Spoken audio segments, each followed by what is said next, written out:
Good morning, ladies and gentlemen. I'd like to welcome you all to Natal Computer College's second Cultural Day. Thank you all for attending, and without much further ado, we'll commence to the first item, which is by the Muslim Students Association. Thank you, Madam MC. Assalamu alaikum wa rahmatullahi wa barakatuh. Peace and greetings to all of you in the name of Allah. The Muslim Student Association extends a warm and cordial welcome to our guest speaker, Mr. Ahmed Didat, the staff and students of Natal Computer College. Mr. Didat will be discussing the topic, the Quran and the computer. After his talk, students will be given the opportunity to ask Mr. Didat any questions. Please feel free to ask him any questions whatsoever. Mr. Didat.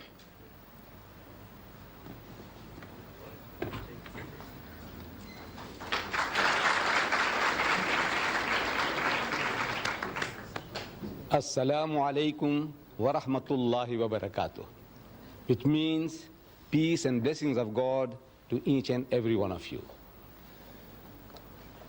I feel privileged to come to speak to your computer college, and the subject that I have chosen is the Quran and the computer.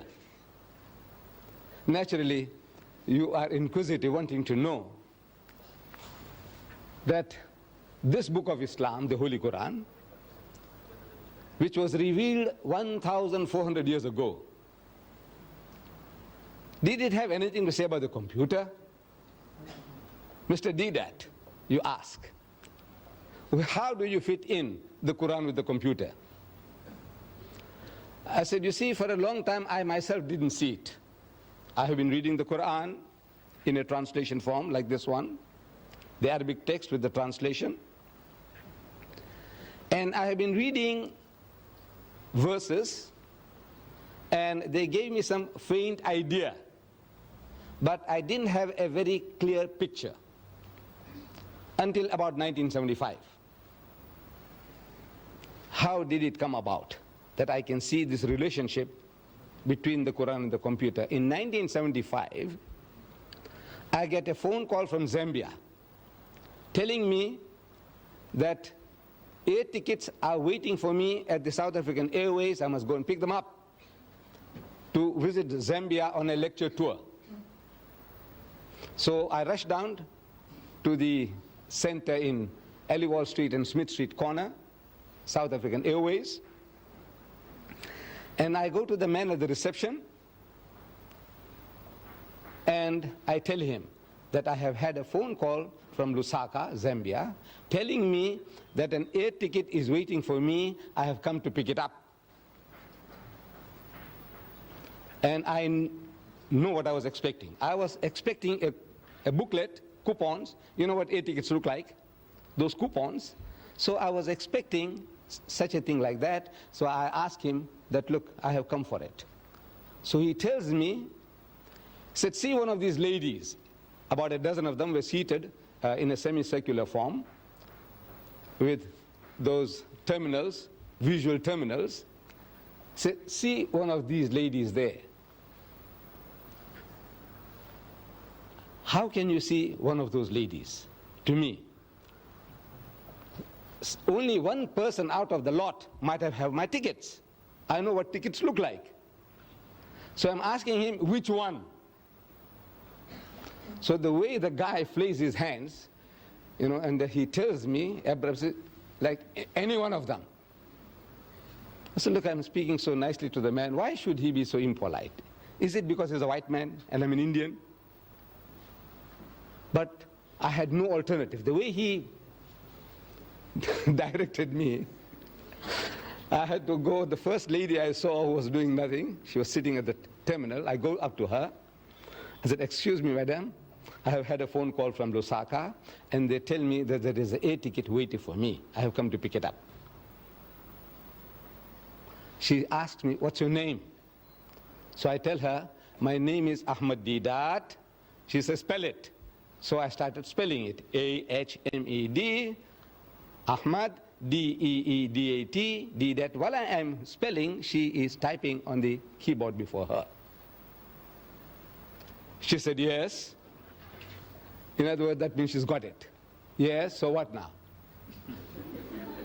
So I said, you see, I want to go from Durban to Johannesburg in the evening, on a Tuesday evening. What have you got for me? What arrangements? She said, well, there is one at 6 p.m. I said, right, that suits me fine. Can you book me on? She says, yes, yes. It's done. So I tell her, you see, on Wednesday now, the next day, I want to reach Lusaka at 3 o'clock in the afternoon. That's what my host in Zambia told me. I must arrive there at 3 o'clock in the afternoon. I want to be there at 3 o'clock. Now, what arrangements can you make for that? So she typed again on the keyboard. And she's asking me, do you want to go through Maputo or through Gaborone? I said, look, it doesn't matter, as long as I'm in Lusaka at 3 p.m. So she types again, and she said, you see, you are booked on Zambian Airlines, and the other plane to transfer this ticket to another we have to contact Zambian Airlines. And there's a national holiday in Zambia today, so we can't contact Zambian Airlines. So please come tomorrow. And you can imagine my disappointment walking from near the Mosque Madrasa Arcade to Smith Street and expecting the ticket in my hands, that it was almost within my reach, but not within my grasp. Disappointed. Come tomorrow. So I'm asking the lady, I says, madam, where did you get all this information from? So she tells me this is from the head computer in Johannesburg. I said, you know, when you were trying to book me in at the 6 o'clock flight, suppose there was only one seat left, and there were more than one of these terminals might have been trying to get the ticket. What happens then? He said, no, the first one within the second, he gets ahead, he gets a ticket, and the rest is blank. How does this happen? He said, you see, every computer in the country, which is connected with the head computer, has access to that knowledge. The head computer in Johannesburg. Everyone with this terminal has access to that. I said, I see. And I came out, walking back to my offices in Madrasa Arcade. While I'm walking back, the thought occurs to me that this is how this Quran was revealed. This Quran. And verse from the Quran, from the 85th chapter, the last verses 21 and 23, the last verses, tells me, بَلْ هُوَ قُرْآنٌ مَجِيدٌ فِي لَوْحٍ مَحْفُوظٍ, that nay, this is inscribed in the glorious Quran from a tablet preserved, from a preserved tablet. Now, if you have a volume like this, and if you want to know what the Quran says about the Quran, you open, just like in a dictionary, in Q, and just like in the index, Q, and it will tell you everything the Quran says about the Quran. I'll give you examples.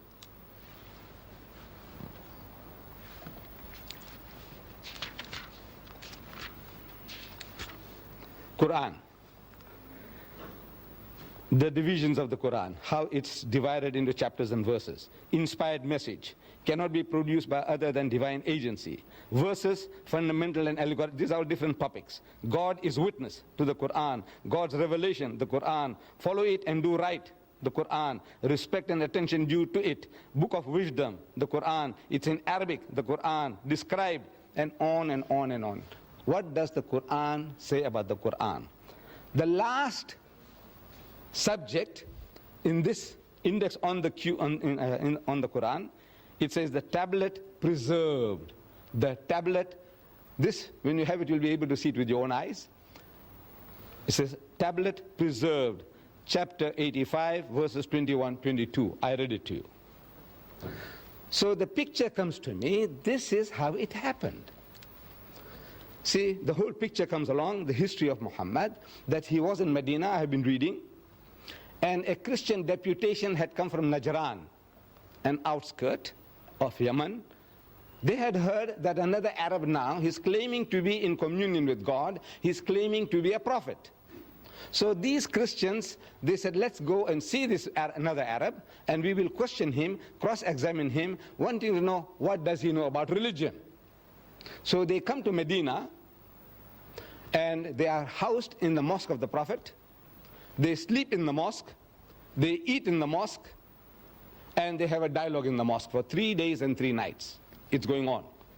During the course of that discussion, the spokesman for the Christian is posing the question, among so many other things. He said, all right, now tell us, O Muhammad, what is your concept of God? And Muhammad, according to tradition, he doesn't just start answering. He, so to say, presses his spiritual buttons. There were no buttons to press. But I said, so to say, he presses his spiritual buttons, trying to commune with God. He said, oh my Lord, what shall I say? What shall I say? He could have made a case, like we do. At times when we are asked questions, we have no ready answers, so what do?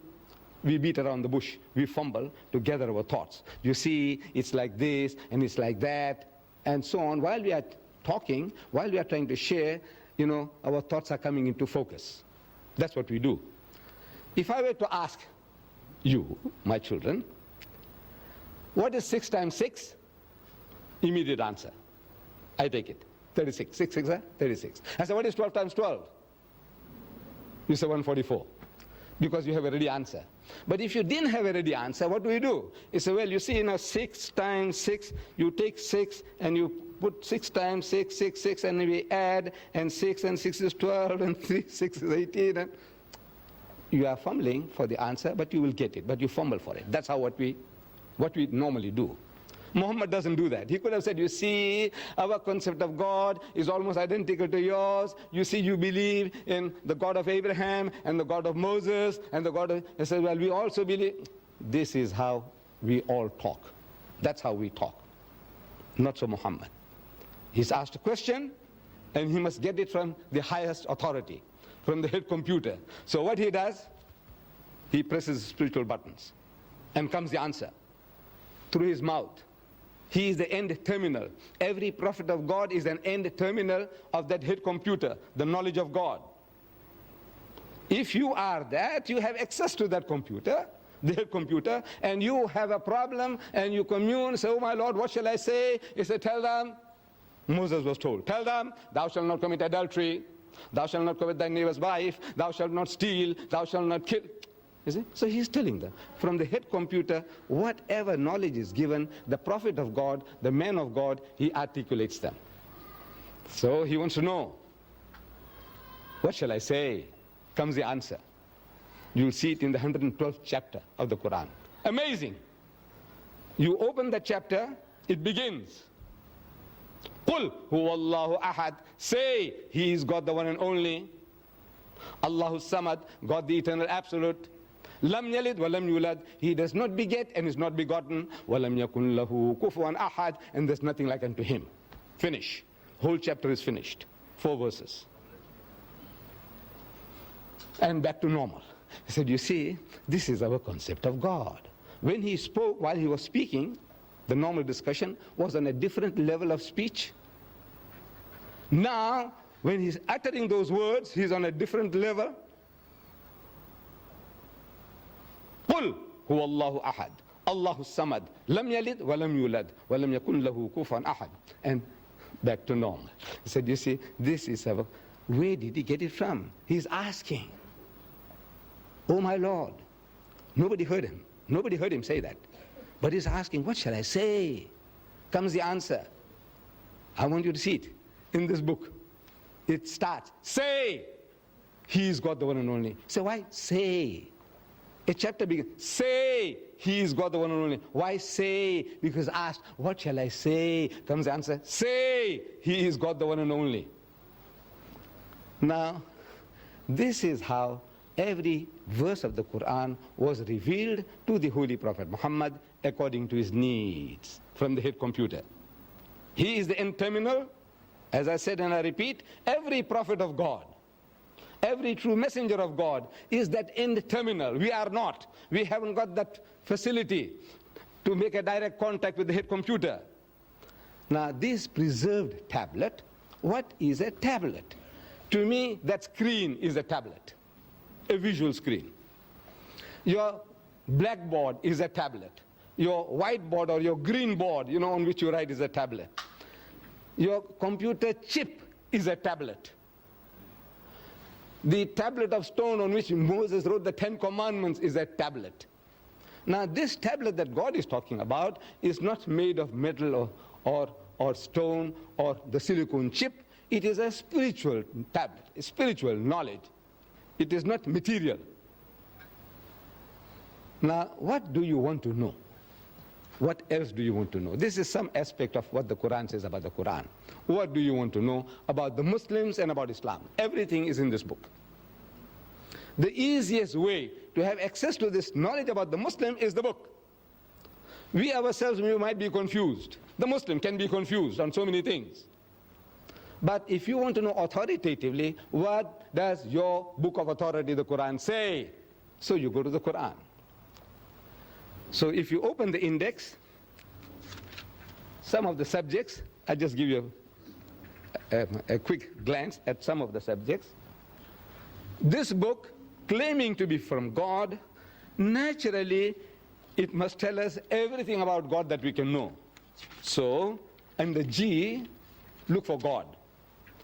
There are more than 140 different references that you have access to from here, from this book, from this index.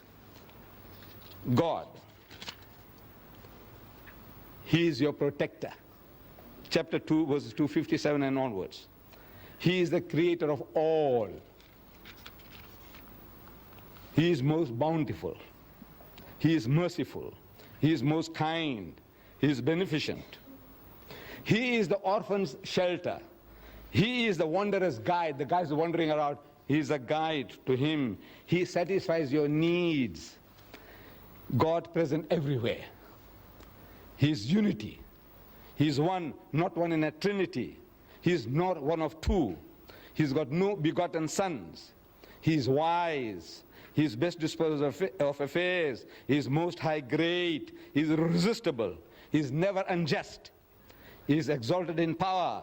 He is free of all wants. He is worthy of all praise.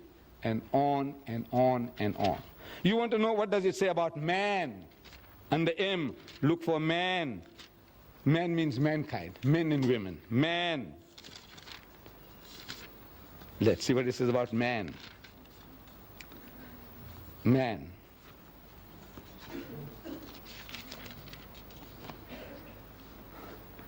He is tested by God. He is being tested by God. In your behavior, what are you doing? How your mind is working? What you do? Things men covet. Things that men love most. And here, I might ask you, here, man as a male, I want you to tell me, if you can, what does he covet most? What does he love most? What does he want most? Huh? Money. Now don't be afraid, there's no harm done. We won't disqualify you in your exams. Yes, my child. Materialistic. Power. Huh? Huh? Who said that? Who said that? What did she say? Woman. Yes, woman. Look, this is 1400 years ago. This man Muhammad is made to say, things men covet. I want you to look it up when you have this book. You will have this book. Each and every one of you will be entitled to this book free. I'll be giving it to you all free. This encyclopedia. So no use me tantalizing before you. You know that golden carrot? And says, you see, it's there, it's there, it's there. And this says, where do you get it? I say, you see, you go to the Islamic Propagation Center and you buy one. Now I want to do business with you. No, I'm not here to do business. So the Quran says, ذُيِّنَ لِلنَّاسِ حُبُّ الشَّهَوَاتِ مِنَ النِّسَاءِ. Say, fair in the sight of men is the love of things they covet. Number one, مِنَ النِّسَاءِ, of women. وَالْبَنِينَ, then your offsprings, your children. وَالْقَنَاطِيرِ الْمُقَنْطَرَةِ مِنَ الذَّهَبِ وَالْفِضَّةِ, and hoarded heaps of gold and silver, and wealthy land, and horses branded for excellence. These are the good things of this world's life, says the Quran. But the nearness to God is the best of goals to strive for. Number one, the greatest distraction for man is woman.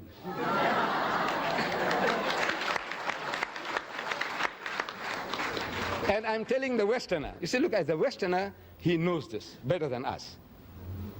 The Westerner, he knows this. See, he exploits this weakness of man to the limit. Lucien Motors in Smith Street, Durban, they advertise second-hand trucks.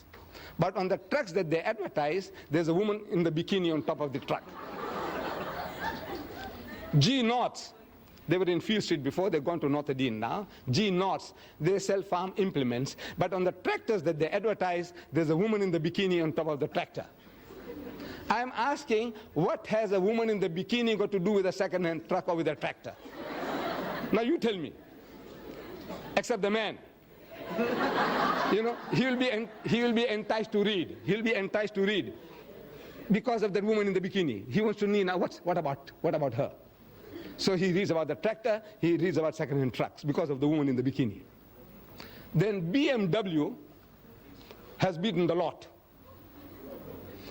It's a motor car, from my understanding, a little better than the Mercedes-Benz.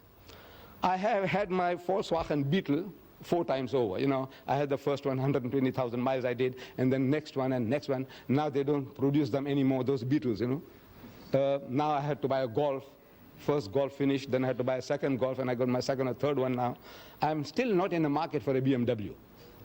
I don't know about your Mr. Maharaj, Natal Computer College. So, but I see the advert in our daily news, our local paper. BMW motor car, advertised. A picture of the BMW motor car. In front of the motor car, there's a woman in the skimpiest of bikini, what you call the tanga, you know, the G-string.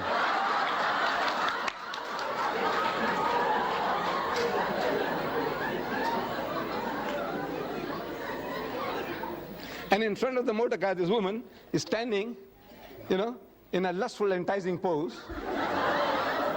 You know, you can almost hear her saying, come on, come on.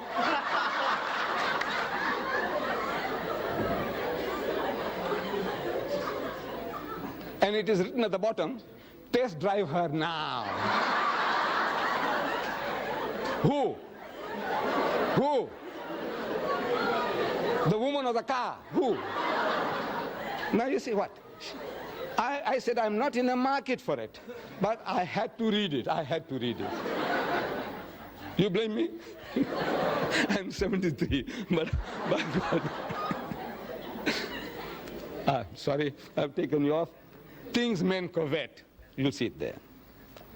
He's ungrateful, the ungrateful rich man. He is ever ungrateful. Leave out one to another.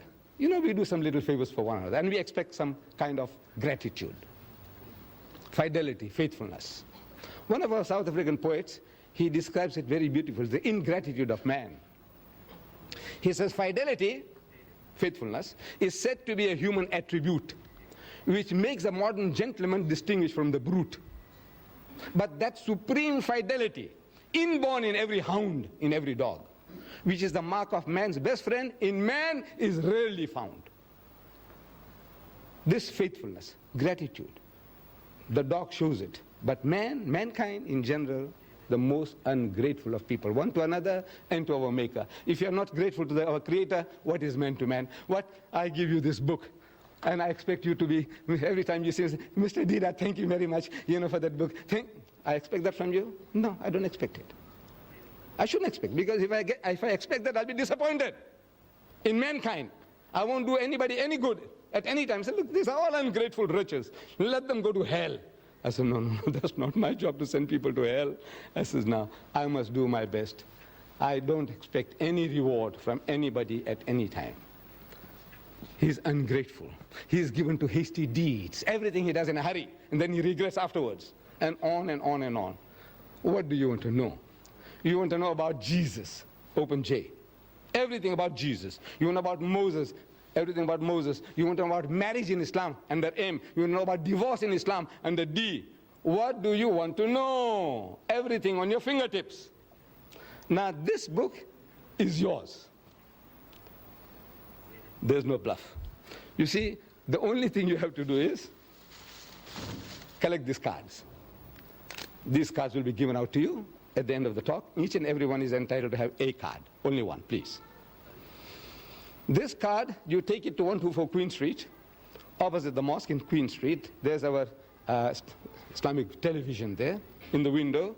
Next door, there's our shop there, also Islamic Vision, 124, 126, the address is given here. You go and present this, that's all. You give this card, and they give you a book, this encyclopedia of 2,000 pages. How much? How much? Free. The only thing you have to do is take this little amount of trouble to go and give the card to get your book. Give your card, get your book. Now, what you do, suppose you take this card, and before you go out, somebody tells you, man, you will get caught with this book.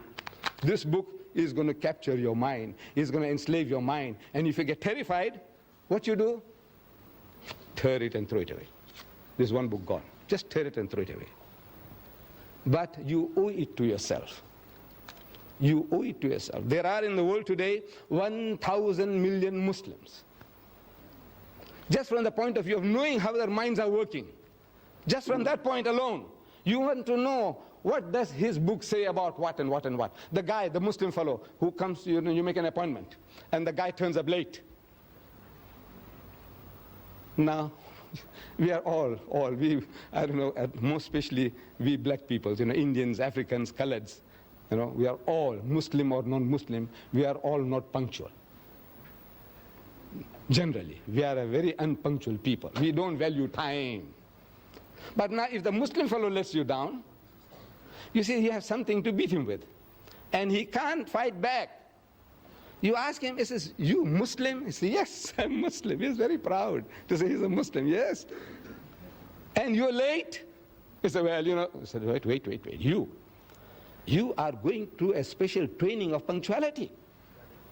Once a year for 30 days, you are so punctual to the second, to the minute. In your fasting month, you fast? He said, yes. You fast? He said, yes. When you break your fast, when do you break your fast? Certain fixed time, right? He said, right. And you wait with the watch on your hands. Or in the mosque, you wait for the muazzin to give the azans. Allah, immediately you break your fast. Right? Or in the old days, I used to live here as a young boy in Prince Edward Street, and we wait. You see, when the azan, the time for the breaking of the fast, or the time for the evening prayer comes, they switch on the light of the minaret. And the children are waiting in all the street corners. They watch for the light. And they start shouting all over. We used to hear those days. It says, Batti Silgi, Roja Chodo. It says, the light is on, break the fast. Light is on, break the fast. And everybody starts. Straight away. No wasting of a second. Right? For 30 days you did it. To the second. And you can't meet an appointment. You are the fittest guys in the world for appointments, for punctuality. That's what you are trained for. And you give it to him. You find a guy eating pork chops. Say, hey, you Muslim? He says, yeah. He says, I thought your book says you can't eat the pig. He said, no, this is ham. I said, look, now what do you talk about? That's a pig, man, piece of pig. Call it ham, call it bacon, call it Vienna sausages. It's pig. Tell him so. So, can you see now, if you just know, it puts you on a better wicket. And I want to put each and every one of you on a better wicket to put the guy right. My Muslim brothers and my children. Put them right. And you will get pleasure in it. Because, no, by God, because you are not creating offense. You say, look, this is your teaching, Mr. Deedat. This is your teaching.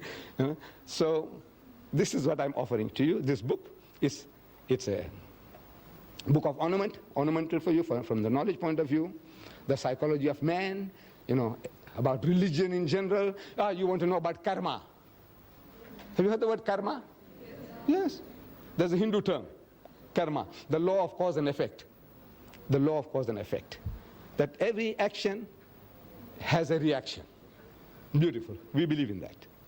Everything you do, it has its repercussions. Karma. You want to know about karma?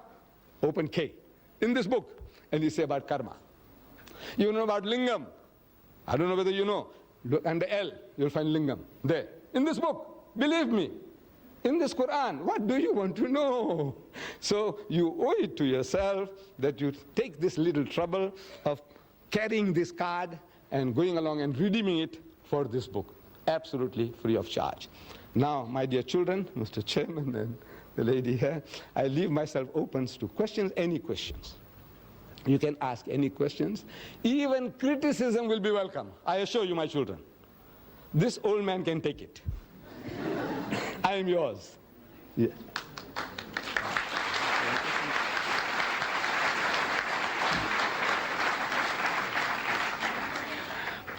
Thank you, Mr. Didat, for that rather enjoyable and enlightening talk. Please feel free to ask Mr. Didat any questions whatsoever.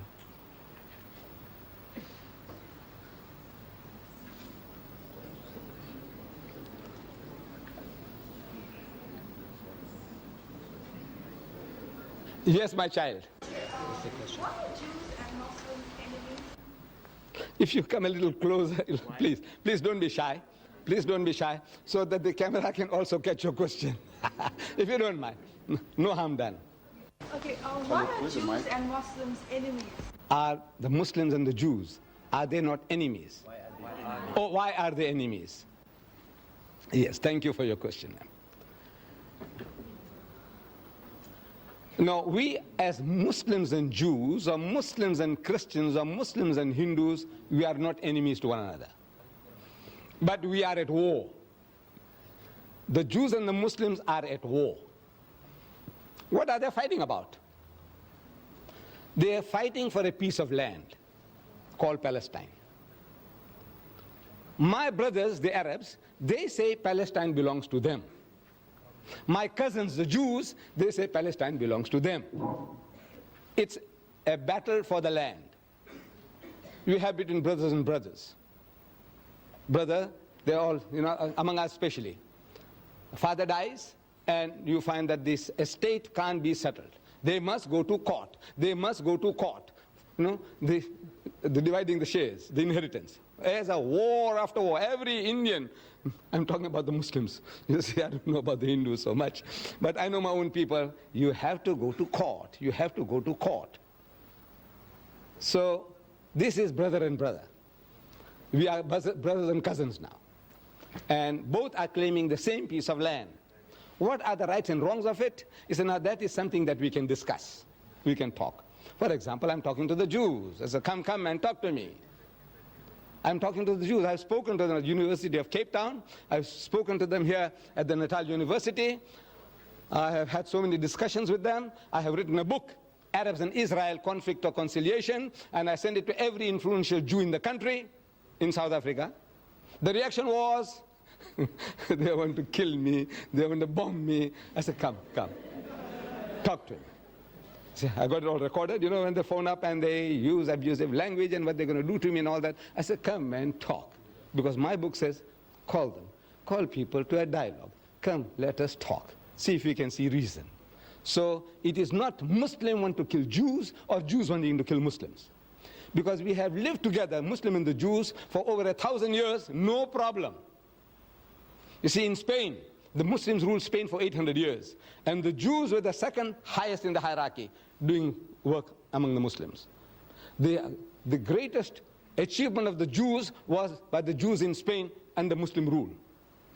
And for 1,000 years, when the Christians were persecuting the Jews, and when they ran for shelter, protection, refuge, they went to Muslim lands. And every Muslim country accepted them with open arms. Say, ahlan wa sahlan. It's a family and plain, come and live among us. We are the children of the same father, Abraham. Abraham had 2 sons, Ishmael and Isaac. You are the children of Isaac. We are the children of Ishmael. As such, we are brothers. Come live together. And they lived for 1,000 years, not a single riot against the Jews, not a single, nothing. The only time the problem started was with Palestine. When the Jews, they went to seek shelter there, and they went, and they filled up, and then they said, now we will take over. For the first time, the Muslim wakes up to the reality. He says, now everything, this guy is going to take it over. Inch by inch, the guy's got in. Now, he's got the backing of the Western nations, and he's technologically more advanced than the poor Palestinians. illiterate, ignorant people, and he says, now these are easy meat for them.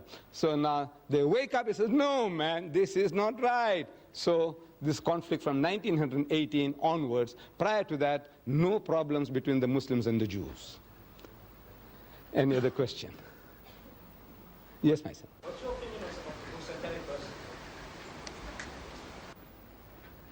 Well, as the word says, satanic. The guy is satanic. The guy who wrote the satanic verses is satanic. You see, the trouble is that bulk of the people, nobody has really read the book. In the Royal Albert Hall, I went and spoke about that book of Rushdie. 6,000 people. And I made the chairman to read the introduction. There's a poetic introduction, a quotation by Daniel Defoe, some literary man, his quotation about the devil. So I made the chairman to read it from the satanic verses. And the chairman read it and is asking 6,000 people, anybody at any time has read this? Or you have seen it anywhere? Have you read anywhere? Out of 6,000 people, one guy put up his hand. Where? In the satanic verses. Then I'm asking the people, the audience. I said, you see, Rushdie has something special to tell about you Londoners. I said, on the very first page, he calls you all bastards. You Londoners are all bastards. Do you know that? No.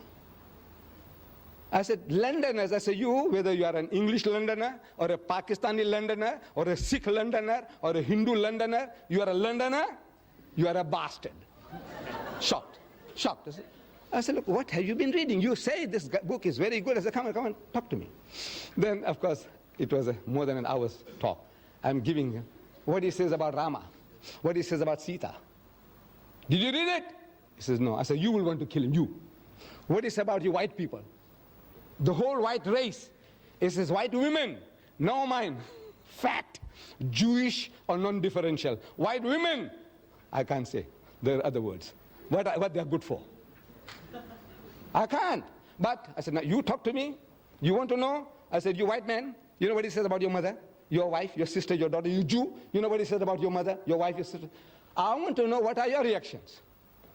When this is what he says about Rama and Sita, this is what he says about all of your whole white race, and on and on and on. The filthiest, dirtiest book in my life I ever came across was the satanic verses. Really satanic. Keep away from it. From the price point of view, at one time it was costing 15 pounds. That's 75 rands. You want to waste 75 rands on that? It's about 540 pages. 75 rands. Here I'm giving you, my son, 2,000 pages free of charge.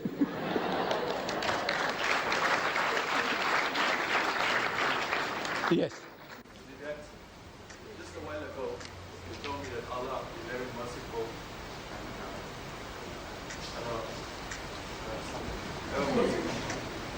Now, I know someone rushed you or terribly wrong, but anyway, we're living in the modern times now, and we have freedom of speech, freedom of writing. But that's besides the point. If Allah is merciful, who are we as people to impose judgment on Rushdie? Because, you see, we didn't create Rushdie. He was created by God himself. Right? And who are we to formulate opinions and impose death sentences upon him when we have God himself to decide? Now, if Allah is merciful, why can't we be merciful? Beautiful. Beautiful.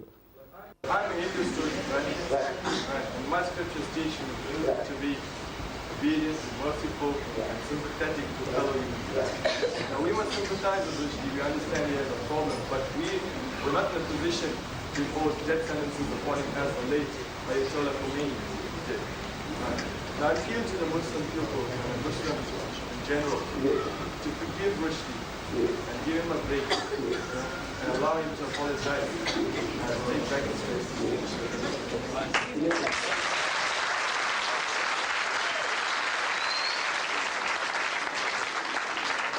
My son, very beautiful thoughts. God is merciful and we are expected to be merciful. He is just and we are expected to be just. He is beneficent, we must be beneficent. Charitable. He is holy, we must be holy. That is the teaching of Islam. That is the teaching of Hinduism. It's a beautiful teaching. But now, we are also told to respect one another. Now, I ask you, what is your name? So you tell me I'm Mr. So-and-so, Naidu, Padiachi, or Mudli, or Govanda, whatever. They say, yes. I knew your great-grandmother. You know? Because a lot of people, I know their grandfathers and grandmothers. I'm 73 now. So as a young man, I have been moving around a lot, you see, I know. So I said, yeah, your grandma, yeah, man. Wigan's estate, she used to live there, you know? You know, she was the biggest whore. Huh? I said, you know, she was international, not only for Indians. Now, if you punch me on the jaw, have I a right to blame you? So what am I doing? I'm asking for it. Am I not? I said, what am I doing? Talk, man, talk. Talk nicely about everybody. You swear my mother, look, you can call me anything. I'm big enough. I told you. I said, this old man can take it, if you remember. You know, I said, ask any questions, even criticism will be welcome. I said, this old man can take it. I stand by that. But now you come along there while you're asking me questions and you swear my mother, you know, at this some age, I'll punch you on the jaw. By God. No, I'm talking frankly. My mind is still 16. In my mind, I'm still 16-year-old. I know my body belies that. You see? But my mind tells me I can give it to you. And I will punch you on the jaw. Maybe I'll break your jaw and also break my hand. Because it's gone too soft now. It's not what it was before. You see? But now this is the natural reaction of anybody. You swear my mother? Look, call me anything, man. Call me an ox, call me a donkey, call me a fool. I can tolerate you. But leave my mother out of the picture. You understand? Don't talk about my mother. Don't talk about my wife. Don't talk about my daughter. Now there, I'm going to go berserk. You blame me for that? You see, the Western law, beautiful. It protects the living. If I call your mother a whore, your mother has a right to take me to court. Did you know that? She has a right to take me to court for besmirching her fair name. I call her a whore. I must go and prove it. In the house of Islam, as a Muslim, in a Muslim country, if I call your mother a whore, I must produce 4 witnesses to prove it. That I saw her actually committing adultery. Not one, no, I saw another 3 witnesses. We all are eyewitnesses. And all the witnesses, you know, if they have to come to testify against your mom, they'll have to be consistent in their evidence and the cross-examination. If one of them fails, all the 4 will get 80 lashes each. You besmirch the fair name of a lady? Now, that is Islamic law, Western law, law of defamation. You say something about a living person, that person has a right to take you to court. That you know. But you see, Western law doesn't protect the dead. Your mother is dead, and I call her a whore. And I'm a big bully. I have a big gang behind me. I say, go on, do what you like. What can you do? What can you do? Nothing. You're helpless. Because the law doesn't protect. They say, look, then now we must bring your mother out of the grave to come and say, look, I was not a whore, which we can't do. So the stigma sticks. So that guy, I have no right to forgive. If somebody saw your mother, or I saw your mother, these people have no right to forgive me. Your mother has a right. If she's living, she has a right to forgive me. You forgive me, your brothers and sisters forgive me, your father forgives me, your mother but if your mother is dead, if she's dead, I get away with it. So this is the law, why the man says, now you say something about my mother which is blasphemous, and the law of blasphemy in the house of Islam is death. Yes, anybody else? Yes, my son. Just one second. Let's give that young man a chance first. We'll come back to you. Yes, my son. Do you believe in Satan? Yes, that there is a power, satanic powers. I do believe. Yeah. How come only Satanists? How come they only oppose the Christian religion and not the Islamic religion? Maybe they have nothing to chew on. You see, the satanic people, what do you say? There's a cult. Is that what they're attacking the Christians, you say? Right. Because they come from Christian background. Sit down, my son. You see, they come from a Christian origin. All the Satanists, they were not Hindus. before they became Satanists. They were not Muslims before they became Satanists. What were they? The background, Christianity. So in other words, they come from that background. They know more about their background, so they attack that background. I think that is the answer. Why would they want to attack the Christians and not the Hindus, not the Buddhists, not the Muslims? Why? I said, no, they have no knowledge about Buddhism, Hinduism, Islam. They have no knowledge, but they have knowledge about Christianity, so they can play on that. I think that is the reason. Yes, my son, you had something. Why do the Muslims wear a hood? Why do they wear a topi or whatever you want to call it? This is, from the religious point of view, in our relationships with God, it's not a necessity. This is not a necessity.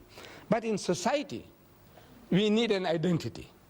Suppose I meet you in the street, all right, I might think that maybe he's a Tamilian, and if I knew how to say good morning to you in Tamil, I would have said it. Otherwise, now I'm at a loss. That the other guy, like me, who looks like me, the Banya, they are my cousins. See, we are the same race. Banyas and me, I'm a Gujarati Muslim. The Banyas are Gujarati Hindus. In our complexions, we are the same. The Banya Hindu and the Banya Muslim is the same. We also have the same surnames, if you know. Muslim Patel, Banya Patel. Muslim Desai, Banya Desai. Muslim Bhula, Banya Bhula. I'm sure you have come across. Right. So what is all this? No, actually we are one people. Now when I see the man in Grey Street, I'm telling you, frankly, I pass the people in Grey Street and a lot of people, they smile at me. Now I don't know whether the guy is a Banya Hindu or a Banya Muslim. I don't know. So I also smile. Because I can't make out. Well, because I keep on seeing them, their face becomes familiar, as if I know the guy. But now what shall I say? Shall I say Namaste? Shall I say Ram Ram? Shall I say Assalamu Alaikum? I said, what shall I say? So because I'm not sure, I also give a big smile. Now in the West, my people now, because of this problem, they start saying hi, hi, you know, you're 100% okay, you know, hi, you can't say salam babu, salam bhaiya, or you can't say, you say hi, hi becomes universal. So we wouldn't like to lose our culture and tradition. I like to wish you, my son, whether you are an African Muslim, I say Assalamu Alaikum. If I see you are an Indian, I say Assalamu Alaikum. Anybody, I go to China, I see somebody, I say Assalamu Alaikum. And that's an open door for us. See, as soon as I say Assalamu Alaikum, I go to a strange place, Hong Kong. I've been there, Hong Kong, Singapore. And you see anybody say Assalamu Alaikum, I says, you know, I come from South Africa. I want to know, where is the mosque? He says, come, come, come, I will take you. Otherwise, I'm asking, excuse me, where's the mosque? So what's that? I don't know, I'm like a fish. If I recognize somebody, immediately I say Assalamu Alaikum, and his heart and home are open for me. It's like an open sesame, you know, this headgear. So I said, now, for the purpose of recognition that I may wish people, I want my children and my people to have an identity. That, you know, we can wish you Assalamu Alaikum, it's a Wa Alaikum Salam, and immediately it's a bond is created, immediately. I give an example in the tubes in London. I've been sitting so many times, a man across from me, you know, sitting face to face in the train, in the tubes. And you dare not open your mouth. You don't know how to start. Because he says, excuse me, where you come from? Look, among us, it's so easy. By God, it's so easy. If I say, Assalamu Alaikum, wa alaikum salam, so where you come from? So he tells me, oh, I come from certain state. He says, I come from South Africa. So where? You're from South Africa. He says, Durban. I said, what do you mean Durban? I come from Durban and I haven't seen you. I said, no, no, no. I live here in Springfield like this, like that. Immediate bond. Where you come from? I said, Pakistan. I said, you know, I was also in Pakistan for 3 years. You know, I was in, bond, immediate bond. But now, the other guy, because they're not used to that, as soon as I ask, they say, where you come from? He said, well, that's your business. Is that your business? The other guy, I can ask him immediately, our culture. He said, are you married? This young fellow here.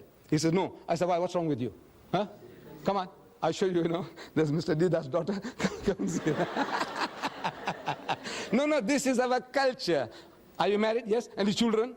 Look, this is to us like we are all open book to everybody. We want to know. We want you to know everything about me, and I want to know everything about you. And this does it when I know that this is our cultural background. I can talk to you more freely. Otherwise, I'm afraid. If as soon as I ask you some question, you say, what are you from the inspectorate, receiver of revenue? What is it? Yes. Yes, lady. Yes. Why don't females go to the mosque? Yes. Why don't females to the mosque? Yes. You see, the mosque, the obligation to pray in the house of Islam is on everybody, male and female. We are all obligated. Fasting, same. Pilgrimage, everything that the man does, the woman does. Everything, same.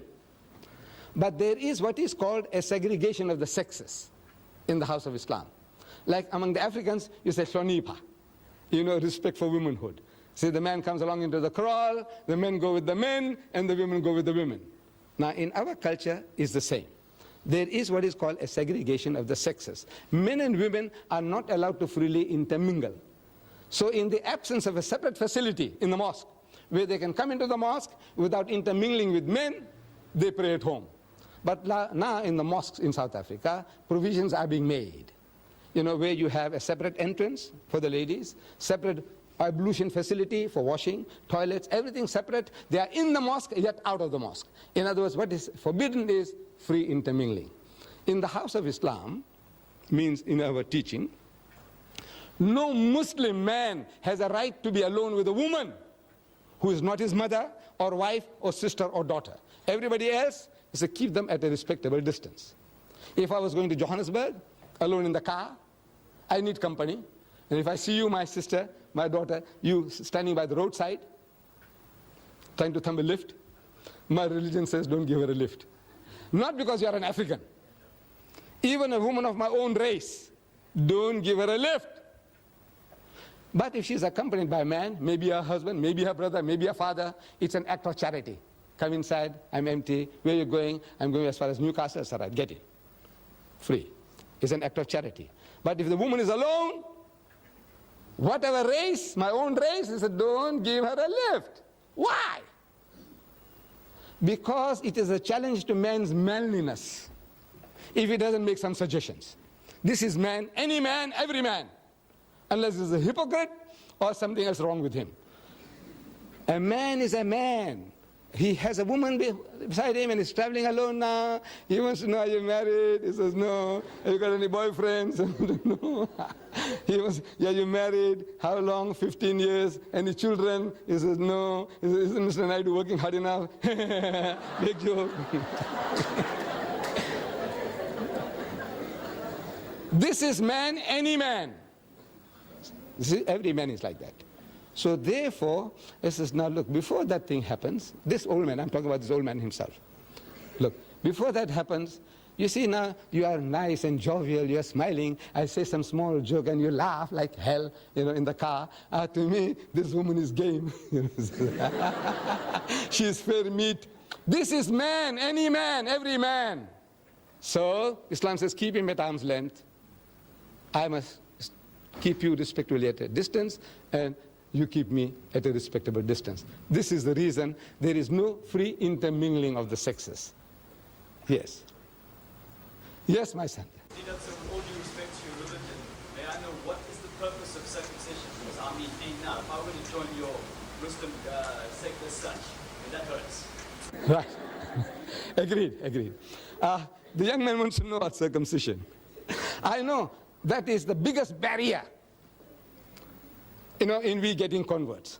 The man says, man, I agree with you, everything is fine, I said, look, man, you mustn't eat the pig. He said, but what's wrong, man? Pork? I said, well, I'll reason with you. He said, well, I can see your point. I said, look, you mustn't drink. He said, but uncle, a little nip or a tot, man. I said, look, my son, these are the dangers. He said, well, I can see your point. I said, no, don't be promiscuous. Don't go along and dance with other people's wives and daughters. And I said, but what's wrong, uncle? I said, look, I will reason with you. And he says, uncle, I see your point of view.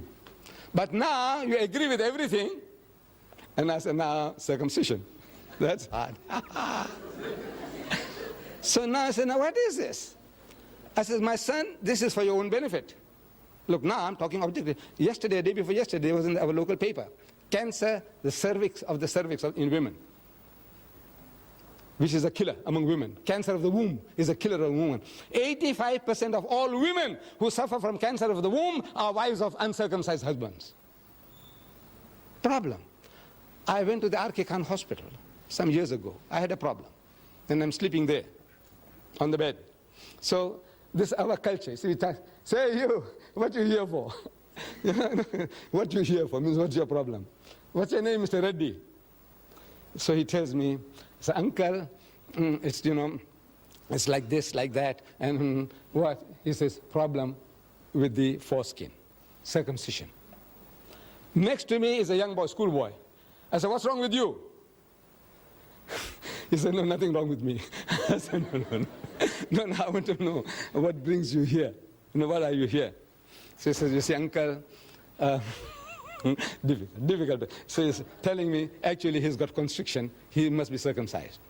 He's also Reddy. Look, no insults upon the Reddys. There are Reddys here, so many. It's just coincidental that the guy next to the wall was a Reddy, grown-up man. This guy was a Reddy. Across the aisle, Hindustani gentleman, about 50 years and more. So I go up to him. I say, Bhaiya, what brings you here? Why are you here? So again, he's in turmoil. He's in torture. He's trying to tell me. He's got a problem. He must be circumcised. Otherwise, the skin has come in the way. I said, I'm telling the nurses. Look, you see, as you see me, I enjoy talking. So I say, your husband, is he circumcised? He said, no. Your husband, is he circumcised? He says, no. I say, hey, you got a problem. I said, tell them all to be circumcised. Not for religious reasons.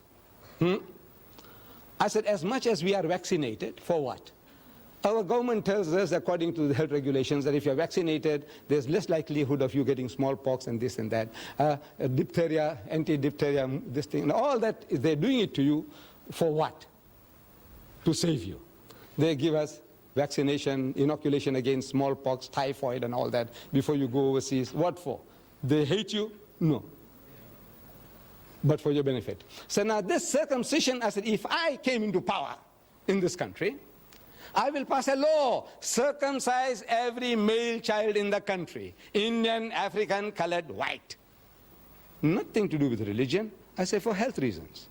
I say 85% of my children, my daughters, who are married to uncircumcised husbands, they are suffering from cancer of the womb, a killer disease among women. I say just to save that, there are so many other philosophical aspects. You come and see me, and I will give you further details, which I can't share with you here. But I said, now, just that alone, 85% of the women who suffer from cancer of the womb are wives of uncircumcised husbands. I say, circumcise everybody. It's that operation. You know how easy it is. You see, previously under primitive condition, the septic, this thing lasted for a long time and you suffered. Man, I had a young man circumcised on a Sunday morning, and Monday morning on a bicycle he went to work. It is as difficult as that. Sunday he gets operated on, and Monday morning he's riding a bicycle, he's making deliveries. Yes, my children. Anything else? Yes, my son. This is a chapter in most about Christian, the background of Satan. I come from a Christian background. But wouldn't you state, looking at the Bible, that the reason why Christians are attacked is because of the conflict between God and Satan and the ultimate prophecy of the ultimate defeat of Satan by God, which is shown in the Bible? I didn't hear the detail of your question, but I think it's again about God and Satan. I think if you come a little closer, please. I'm sorry. I can't hear too well from that distance. Yes. That when maybe asked you about Satan and Satan's and Christians. Right? Satanism. Satanism and Christians. Christians are attacked mostly by Satan. You say that Christians, that Satan is, the background is from Christians. But looking at the Bible, wouldn't you state that the reason it seems better looking at the Bible is that God and Satan always were in conflict with each other, and there was prophecy that Satan would be ultimately defeated by God. Wouldn't you say that is the reason why Satan is attacked Christians? I don't know really Satanism, what is the philosophy, why they are out to promote Satanism. maybe Satanism gives them that freedom to do anything and everything, which religion doesn't allow you. Hinduism won't allow you this thing, that thing, you won't allow you. Tells you no, thou shalt not commit adultery. Hinduism says that, Islam says that, Judaism says that, thou shalt not kill. We have certain common denominators. But now, as soon as the person starts straight-jacketing you, as a Hindu, as a Muslim, you want to be free to do what you like. You want to behave like an animal. You want to behave like a pig. People want to behave like pigs. So now the best thing is to disown. Is to disown religion altogether. And they said, now this is a new cult. They call it Satanism. But now the battle is with us. Every individual. We say, we believe, that we have all got this propensity for evil. We have two qualities in us, towards godliness and towards earthliness, devilishness. So the battle is on in all of us, everyone. The Holy Prophet Muhammad, he described the situation beautifully to his companions. While they are around him, he's telling them that shaitan, that's Satan or devil, shaitan courses through the body of man like the blood. He's passing through you. He's each and every fiber of you. He permeates you. Everybody. Shaitan, man means mankind. Shaitan courses through the body of man like the blood. It's imperceptible. It's there. Your blood is moving and going and doing the job without you feeling that the heart is pumping and now supplying blood to the brain to allow me to think. Without that, I can't think. But all this is all automatic. Similarly, this evil propensity also in man is permeating him like the blood. Everybody. Muhammad says yes, everybody. He said, what about you? See, they had the right to ask questions. You too. He says, me too. But mine is under control. The only difference is that the temptations are there, everybody, unless there's something wrong with you. You remember I described before? Something wrong with you. You are impotent or you are a lunatic. There's a different matters. But otherwise, everyone, we have these propensities and the battle is on. And we are to overcome those evil propensities. You say, the devil, the devil. You go and steal and you blame the devil. You go and rape and murder and you blame the devil. I want to know whether the devil came to you with horns, with a tail, with a barbed hook, with a ruddy complexion, and he told you to go and rape that woman. Did he? No. What is this devil you're talking about? It's you yourself. You are that devil. You are that Satan. But now very easy to pass the buck, blame some other guy. He told me to do this. And who told you? Did you see him? Did he whisper in your ears? What did he say? Did he speak to you in English or Zulu?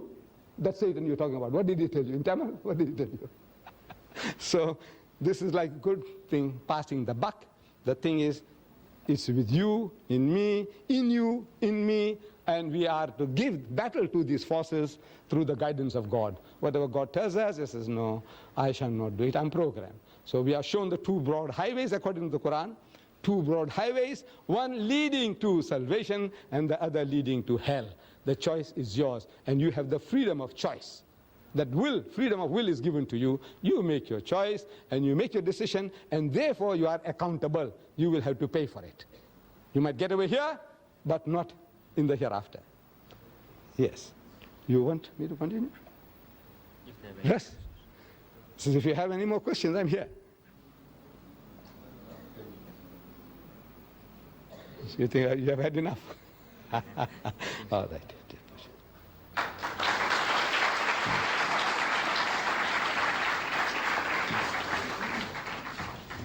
Thank you for your questions.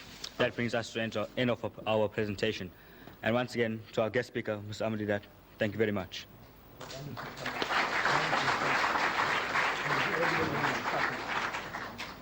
Thank you, Ms. Didat, for a very enlightening and interesting speech.